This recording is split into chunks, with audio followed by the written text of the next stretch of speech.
my younger sister. My bright as all get out younger sister. Bright in every nuance of the word, shining, light, sparkly, vibrant, bubbly, luminous, dynamic, colorful, twinkling, and oh, so intelligent. Her voice beautiful, mellow, her laugh giggly and so infectious. She kind of sounds like one of her collages, doesn't she? Sherry Alpern, born and named Sharon Noma Lewin. Drawn to the stage even as a very young girl. She somehow felt the name Sharon Noma, didn't quite have that pizzazz, that marquee quality that she envisioned. As little girls in grade school, she 3 years younger than I, we would walk back and forth from school to home at the lunch hour because we always took lunch at home. While my mom was back in the kitchen making our cream cheese and jelly sandwiches, we didn't like peanut butter, if you can believe that. My mom was also tuning the radio into her favorite noon-hour radio soap, which was Ma Perkins and the Lumberyard. With its colorful cast of characters, there was Ma herself, there was her pal Shuffle, some other assorted characters, and the one that really stood out was a newly introduced, glamorous, and oh so beautiful ingenue, Star. Star! That was it. That's all Sharon had to hear. That would be her new name. Star. And she informed all the rest of us that that's the name she wanted to be introduced by. So she campaigned tirelessly, appealing to Mom and Dad with every argument her little persuasive self could muster. Of course, Mom and Dad turned a deaf ear, yet many years later, Sharon, on her own, became Sharon, with no help at all from Ma Perkins and the Lumberyard gang.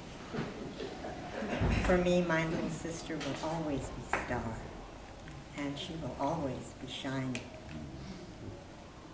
Long, long ago, this is another little memory, long, long ago before the American Idol and shows of that ilk were popular, in Chicago we had a radio show called the Morris B. Sachs Amateur Hour.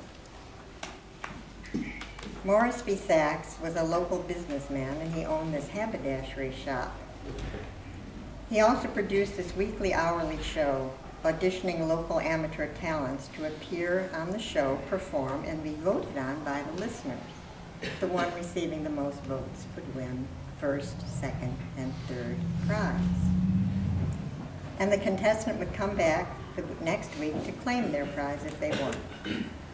Sharon, still not Sherry, 7 years old at the time, was called back the next week, for she had won first prize for her rendition of Mañana. Mañana is singing out for me, Abba, Abba. And I was the more retiring of the duo, believe it or not. It wasn't just her charm that melted Sachs's heart, it was her rendition of the song. When she climbed up on his lap and bounced those yellow curls.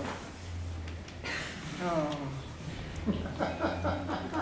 Another reminiscence that particularly cheers me, never fails to make me smile, is remembering our song. Every duo has their own song, and Sherry and I were a duo. And our song was We're a Couple of Swells, from the 1948 Broadway musical by Irving Berlin, Easter Parade. Eat your hearts out, Fred and Judy.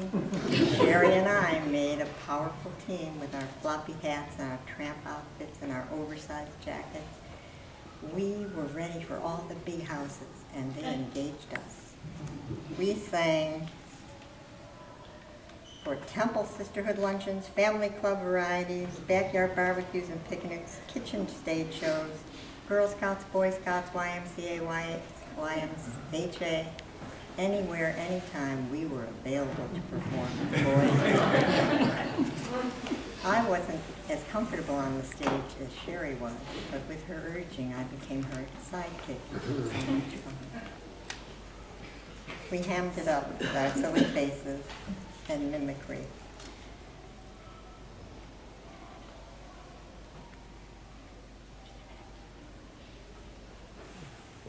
How fortunate I am to have been Sherry's sidekick.